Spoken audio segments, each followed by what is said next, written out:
Hi, welcome to the TunesKit. Today's video will show you how to back up WhatsApp messages on iPhone or computer.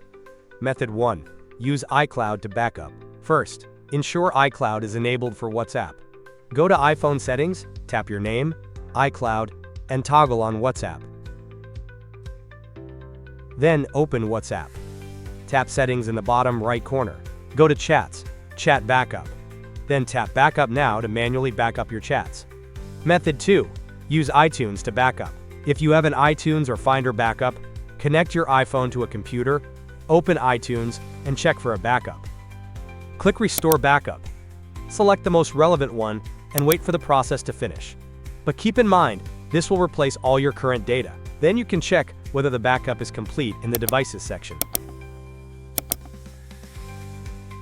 And if you want to back up your WhatsApp data, you can try TunesKit WhatsApp Transfer. With this tool, you get 4 powerful features, from transferring data between old and new iPhones to backing up and exporting your chats.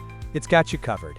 Just connect your iPhone to your computer, click Start Backup, and in just a few minutes your data will be safely stored on your computer with nothing missing. Plus, you can click Export Data to view different data categories anytime.